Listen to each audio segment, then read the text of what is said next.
Welcome to the Books of Titans podcast, where I seek truth in the world's best books. I'm your host, Eric Rostad, coming to you from the beautiful Books of Titans studio in Franklin, Tennessee. My goal is to read 52 books per year and share what I'm learning. I'll talk a bit about each book, tie ideas together from a variety of genres, and share the one thing I always hope to remember from each book. Today I'm going to cover Blood Meridian, or The Evening Redness in the West, by Cormac McCarthy. This is book 40 of 52 for my 2020 reading list. A quick intro to this episode. If this is your first time listening to the podcast, this project is based upon having a yearly reading list. I set that list a year in advance, and then I read through 52 books in order. For my 2020 reading list, I had a book on it that was called Noise by Daniel Kahneman. And it was supposed to release this year, but it ended up not being released. So I ended up having a open spot on my list. I started this reading project in 2017, and in that time, I've read 189 books. I've actually read this book already, Blood Meridian. And out of the 189 books, it is the book I hated the most. If I were to rank all 189 books, I would put Blood Meridian at 189. I despised it. But here's the thing, I recorded a podcast episode with Jason about this book, and all I did was just talk about how much I hated the book.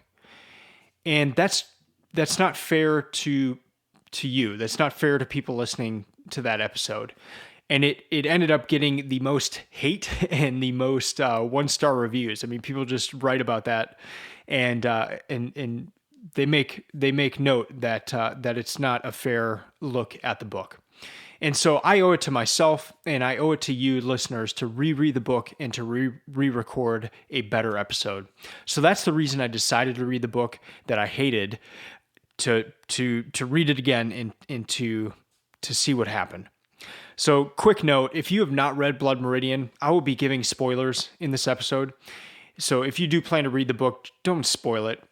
Just hit pause and listen to it after you read it.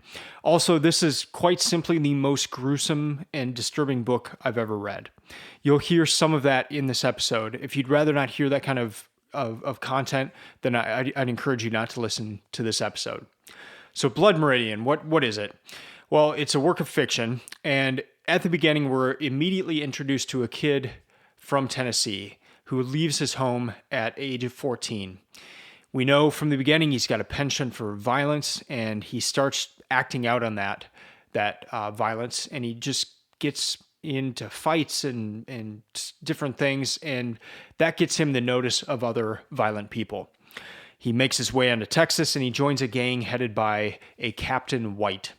And that gang is headed west, and the task is to just kill Mexicans. And the reason they're doing that is that this is the time of manifest destiny. And if you want to be able to travel from the east of the states to the west without Mexicans being in the way, well, you've got to get rid of them. And so the kid is 19 years old at this point, and the year is 1849. Captain White, who the kid is working under, gets killed a short while later, and the kid ends up in prison. And he gets released to join a new gang under Glanton.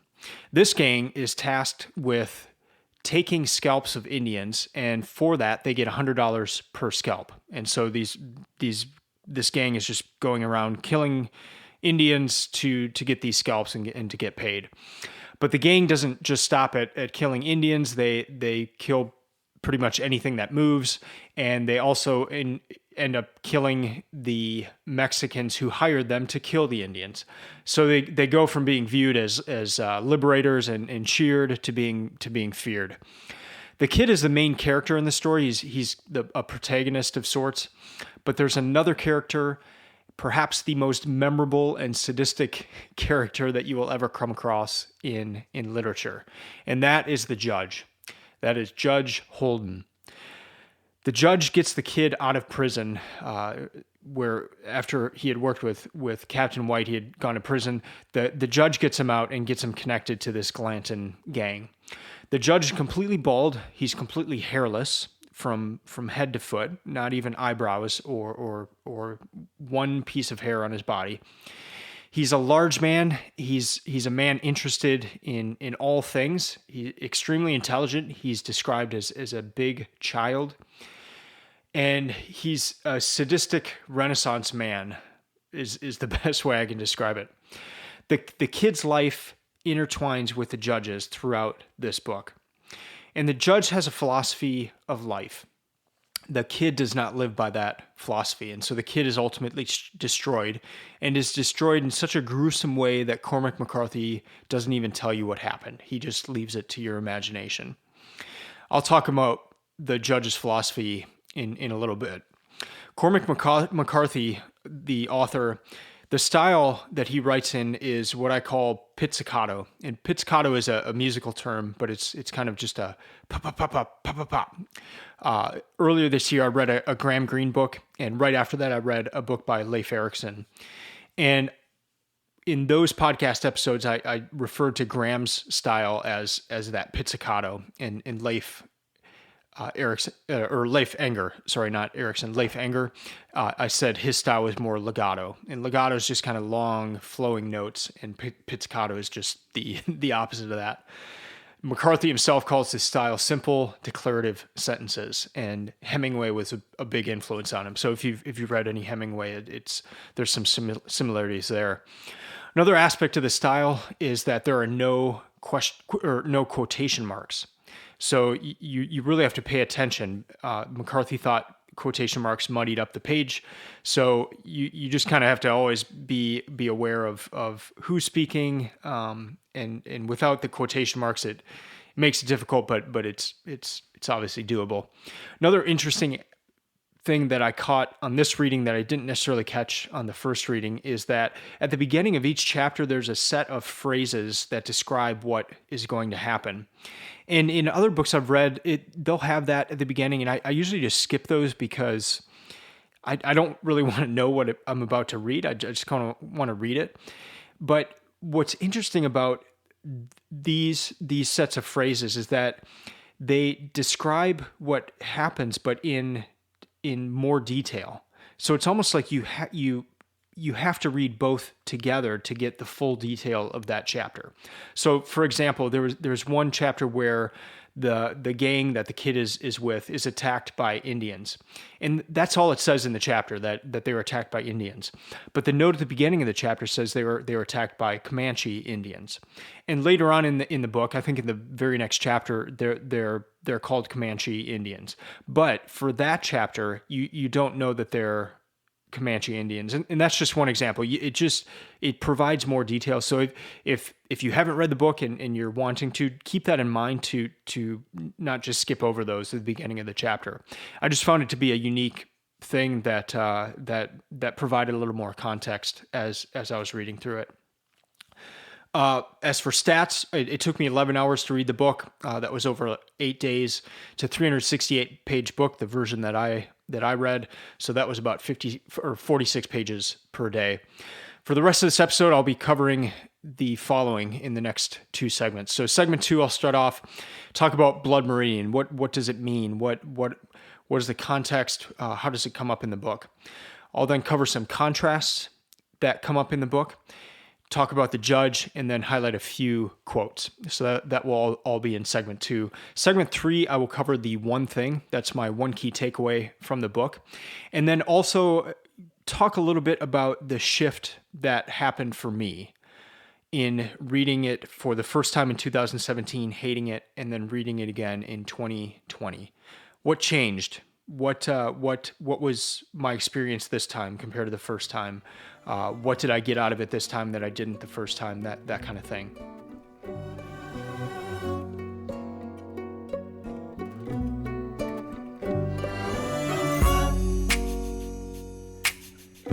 Now into segment 2. What is Blood Meridian? Well, as I was reading this book, in the back, I like to write in the books, and I write all over the back of the book. And I just put a section for Blood Meridian, and then also the subtitle of the book. So it's Blood Meridian or the Evening Redness in the West. So anything to do with those terms, I would just write the page number of where I was seeing these terms come up. And as I was preparing for this episode, read through a lot of those references again.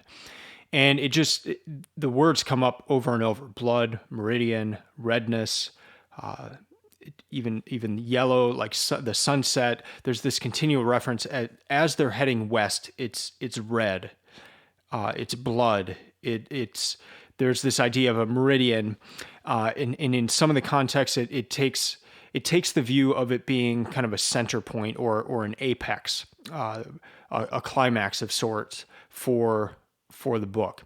And so this takes place in 1849. And what do we know about 49? Well, what's the football team in San Francisco, the 49ers? It's 1849, the year that there was this desire to go west. They had found gold in 1848 in California. And so the 49ers were heading west to find gold, to go west, young man. And it was also the time of manifest destiny. So people were heading west. There was this idea of opportunity and good things if you went west. But is that the only version of the story? Is that the only way to think about manifest destiny or going west? Was something else involved? Was there a dark side of that? And that's what Blood Meridian is getting at. And so Meridian, if we take it again as that apex, and the people in this book, their role in life was to kill. What is the apex that you would ever reach if your whole life is about killing? What is the greatest thing that is going to happen to you? Perhaps you get rich by killing and taking other people's goods. In the case of this book, where they're paid $100 a scalp, maybe they get wealth by killing. So, what is the apex? And if you go into this book with that kind of looking for that, you see these guys get to an apex, and then you see it crumble from there. So what's the apex and how does that play out? Another thing to note in this book is that some of the characters, they're actual people. They were real people, and Cormac McCarthy wrote this novel kind of loosely based on these people. So there was a judge, there was the Glanton gang, and those were all real people. Next, just want to highlight some of the contrasts in the book and interesting things to think about as you're reading it. One is just the obvious one of the kid versus the judge. And I'll tie into that a lot more in the next segment about the one thing. Another thing I found interesting is that the Glanton gang was tasked with taking scalps. And to take a scalp, you've got to grab onto the hair and then you slice. The judge didn't have any hair. And just that contrast of the whole point of this gang was to take scalps. That's how they were paid. But you've got the hairless judge. There's no hair for you to even grab on the judge to take a scalp from him. Another contrast of the judge just being this sort of Renaissance man, a sadistic one at that, but a Renaissance man, just interested in a lot of things. A very intelligent person could talk to different people of high level, low level, could speak different languages. But this same judge who's this Renaissance man is part of a gang indiscriminately just killing people in sadistic manners. You also have the judge constantly being referred to as a kid. And when you think of children, you think of innocence. But the judge is the furthest thing from innocence. There's a scene where there's a man who's just been shot and he's singing hymns and everyone's hearing these hymns. And so the hymns are from this man's childhood, and it's kind of bringing recollection in other people of perhaps their childhood. But it's due to being a violent scene of the man being shot. A normal contrast in this type of book might be between good and evil, but that's not a contrast in this book. There's not really any good guys. The only people that could really be called good guys might be these old men that keep popping up in taverns and who give warning to the gangs and to the kid. But it's not this contrast about good and evil, but it's almost a book about different levels of depravity. The biggest contrast, and one I'll get in the next section, is this contrast of war and compassion. So a few things about the judge. What drove him? What was his philosophy? Well, one, as they're going about through Texas and parts of Mexico, the judge is like picking out birds and drawing in these birds and making notes and finding artifacts from other cultures. And he's looking at these artifacts, he's drawing them in his book and taking notes and that sort of thing. And they keep asking him about these things. Why are you doing this? We're out on this killing mission and you're all concerned about birds and things like that. And so they ask him about the birds in particular, and this is how the judge responds. Whatever in creation exists without my knowledge exists without my consent. These anonymous creatures may seem little or nothing in the world, yet the smallest crumb can devour us, any smallest thing beneath yon rock out of men's knowing. Only nature can enslave man, and only when the existence of each last entity is routed out and made to stand naked before him will he be properly suzerain of the earth. In order for it to be mine, nothing must be permitted to occur upon it, save by my dispensation. But the man who sets himself the task of singling out the thread of order from the tapestry will, by the decision alone, have taken charge of the world, and it is only by such taking charge that he will effect a way to dictate the terms of his own fate. The freedom of birds is an insult to me. End quote. So it's just a very telling scene of how the judge views the world. And he, at first appearances, you think he has a curiosity, and that curiosity is what's driving, almost like in Einstein, where it's just this curious mind, and you think maybe that's what's driving this man. But that's not what's driving him at all. His drive is to control.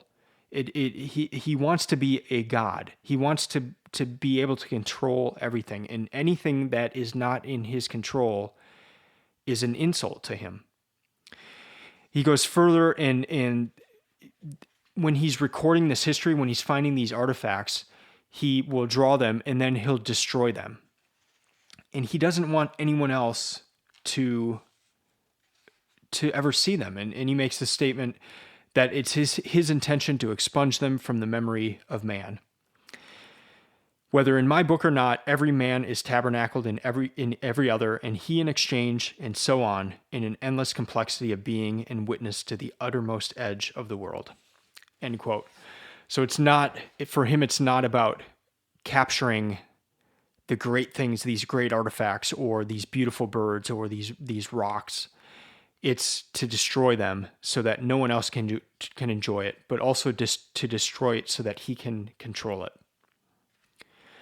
Last part of segment 2 here, just a couple quotes that stuck out to me. And the first one comes where I mentioned, we see these old men in the taverns kind of acting as prophets in a way, telling these gangs to not do what they're going to do. It's not going to end well. And one of the old men, he says this. It's a Mennonite man. He says, "There is no such joy in the tavern as upon the road thereto. There is no such joy in the tavern as upon the road thereto." The other quote here is about fire. "The flames sawed in the wind, and the embers paled and deepened and paled and deepened like the blood beat of some living thing eviscerate upon the ground before them, and they watched the fire which does contain within it something of men themselves, inasmuch as they are less without it, and are divided from their origins, and are exiles. For each fire is of all fires, and the first fire and the last ever to be." End quote. That one just stuck out to me because fire is just a fascinating thing. I mean, you can just stare at a campfire. And I thought that quote captured it well. That in each fire is almost that original fire. There's just something unique about fire.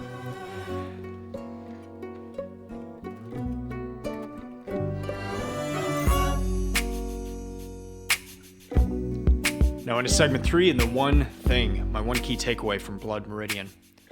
Throughout the book, the judge gives his philosophy on life. We read different segments as they're traveling west, as they're hitting these red sunsets. They're the blood red sunsets. He will just expound on his philosophy of life. And here's what he says in one of those sections. All other trades are contained in that of war. It endures because young men love it and old men love it in them. War is the truest form of divination. It is the testing of one's will and the will of another within that larger will, which, because it binds them, is therefore forced to select.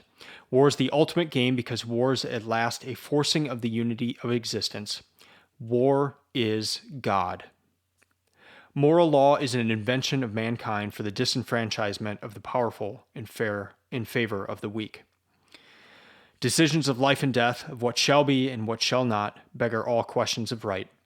In elections of these magnitudes are all lesser ones subsumed, moral, spiritual, and natural. End quote. And I kind of skipped around there in that section, but the main part is war is God. That is the judge's philosophy. War is God. There's a famous quote in The Brothers Karamazov by Dostoevsky. And one of the characters says this: if God is dead, everything is permitted. If God is dead, everything is permissible. I've heard it that way as well. So to the judge, what if war is God? What in light of Dostoevsky's statement, what would be the next section of the judge's statement? So Dostoevsky, if God is dead, everything is permitted. What if war is God? Well, to the judge, mercy would not be permitted. If war is God, mercy is not permitted.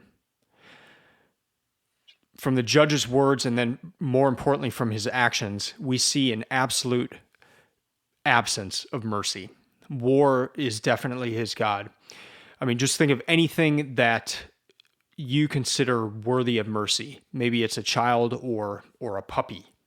And in Blood Meridian, the judge brutally destroys both of them. The kid has 2 big episodes in this book where he does show mercy, and the judge hates him for that. One of the other guys in the gang has an arrow in his leg, and he asks everyone else in the gang, "Can you please pull this arrow out of my leg?" No one wants to do it because when you're doing that, you're likely to get yelled at, probably hit by the guy that you're taking out of his leg. It's not a pleasant thing. So no one is actually willing to pull it out, but the kid does.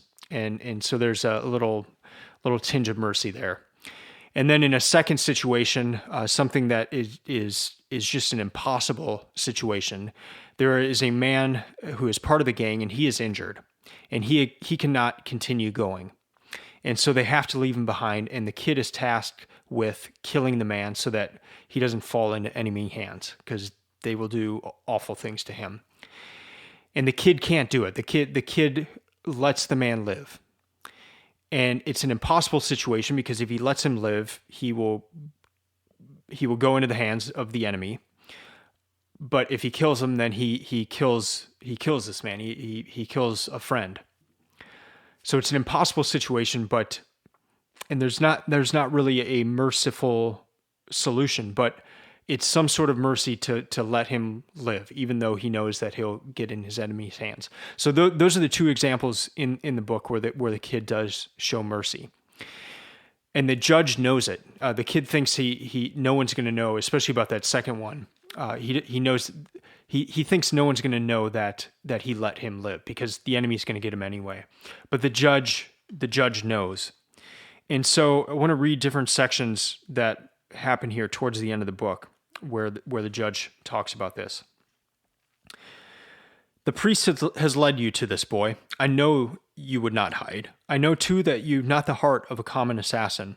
I've passed before your gun sights twice this hour and will pass a third time. Why not show yourself? No assassin, called the judge, and no partisan either. There's a flawed place in the fabric of your heart.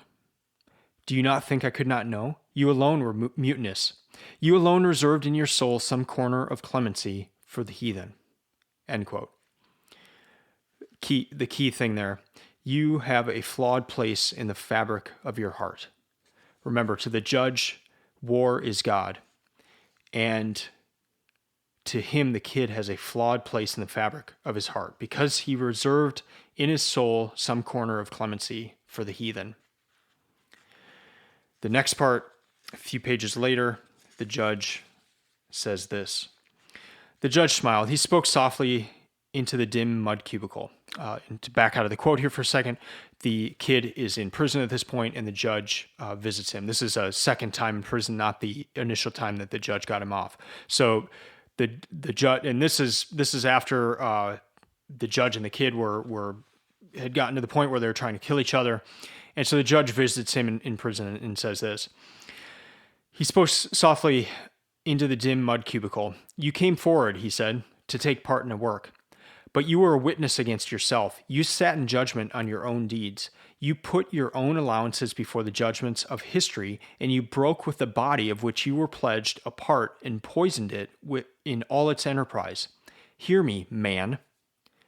Taking myself out of the quote again, and notice here he says man. The kid, we never get the kid's name, and he's called the kid throughout the book. But here the judge calls him man. Something has happened, something has shifted where he has gone from a kid to a man. So back into the quote. Hear me, man. I spoke in the desert for you, and you only, and you turned a deaf ear to me. If war is not holy, man is nothing but antic clay. Even the Cretan acted in good faith according to his parts. For it was required of no man to give more than he possessed, nor was any man's share compared to another's. Only each was called upon to empty out his heart into the common, and one did not. Can you tell me who that was? It was you, whispered the kid. You were the one. The judge watched him through the bars. He shook his head. What joins men together, he said, is not the sharing of bread, but the sharing of enemies. End quote. So you see, he accuses the kid of poisoning the entire enterprise, the entire gang, the entire enterprise of war being God by showing this mercy. Now we get towards the end, and this is many years later. This is actually 29 years later. And the kid is at a tavern, a bar, and he looks across the way, and there's the judge. And so the judge comes over to him, and they have these different sets of discussions. Where is Shelby, whom you left to the mercies of Elias in the desert? And where is Tate, whom you abandoned in the mountains? Taking myself out of the quote here for a second, Shelby is the one who he left to get killed by the enemy where he was supposed to kill him. So here the judge makes it known that he knows. Where is Shelby, whom you left at the mercies of Elias in the desert? You speak truer than you know, but I will tell you, only that man who has offered up himself entire to the blood of war, who has been to the floor of the pit and seen horror in the round and learned at last that it speaks to his inmost heart, only that man can dance. A few pages later, speaking of the judge, his feet are light and nimble. He never sleeps. He says that he will never die. He dances in light and in shadow, and he is a great favorite. He never sleeps, the judge. He is dancing. He says that he will never die. That's the very end of the book, and the page before he has killed the kid, and brutally. So if God is war, mercy is forbidden. To any one of us, the kid's actions throughout the book are atrocious. I mean, he's part of a gang killing people and scalping people for money. So his examples of mercy are not even close to being laudable. In fact, McCarthy writes towards the beginning of the book that the kid, after surviving that battle with the Comanche Indians, he stands up, and McCarthy says he looks like the incarnate dam of war herself.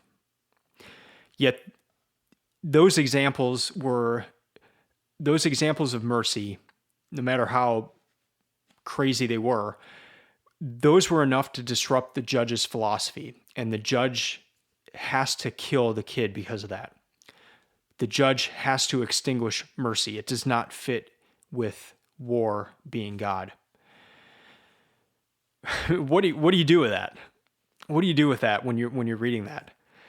I mean, sometimes it's just important to see things from the other side, to maybe not go the manifest destiny, things are good, we're moving west, there's the land of opportunity, but maybe it's important to see this other side as well, to see the Blood Meridian side of it. And so that's my one key takeaway from this book. If you have a philosophy like that, if it's an absolute philosophy, like Dostoevsky of if God is dead, everything is permitted. If to the judge, if war is God, mercy is forbidden. And if mercy is forbidden, you have to get rid of all instances of that mercy, like he gets rid of all artifacts he comes across, gets rid of anything that he can't control. I want to just describe my journey with this book. Rereading it actually did more to show me the impact of this reading project than most anything else so far.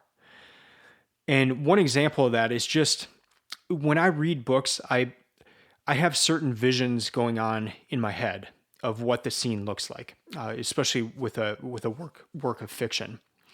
So it's almost like there's a movie playing in my head, and I'm sure this happens with all of you guys as well. But I remember those visions, and that's why I don't like watching a movie of the book, because it puts those images in my head instead of ones that just kind of naturally occur as I'm reading. And so the reason I mention that is the images changed for me between reading it in 2017 and reading it just last week. And that really struck me, because I will remember the visions, I'll remember the images, kind of the movie playing in my head as I'm reading a book, and as I found out as I'm rereading a book. But the images shifted. It wasn't the same image. So what happened between 2017 and 2020?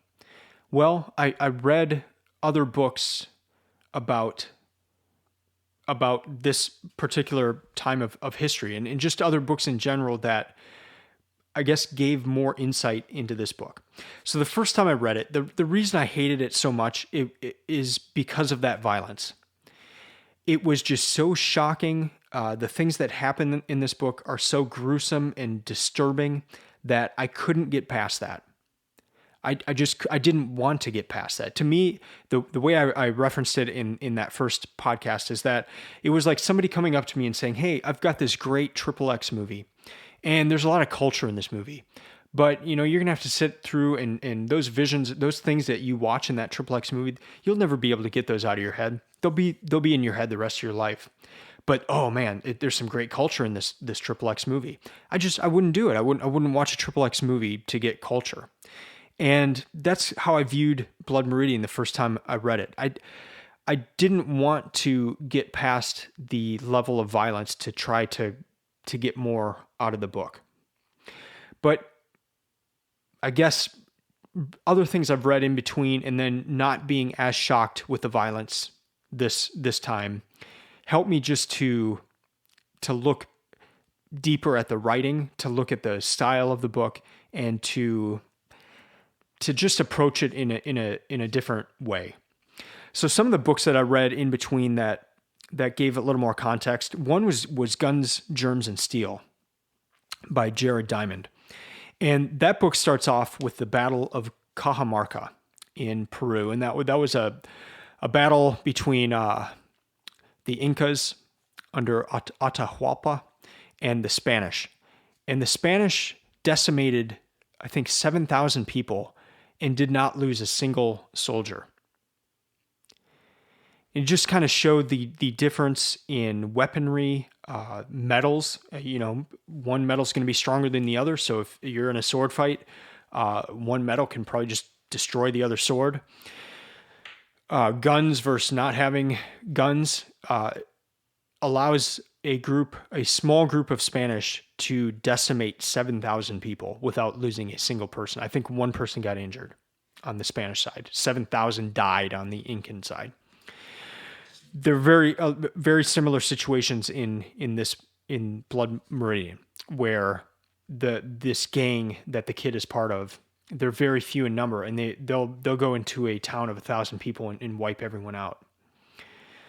Second book is one I read just recently about Davy Crockett, and Davy Crockett was a little before this time. He died at the Alamo in the 1830s. But it was starting the idea of Manifest Destiny was starting, and then Davy Crockett himself just going to Texas and fighting the Mexicans. I guess I saw a little more of the history that kind of led up to the period of time where Blood Meridian takes place. The Power and the Glory by Graham Greene also takes place somewhat around this area. Another book this year, News of the World.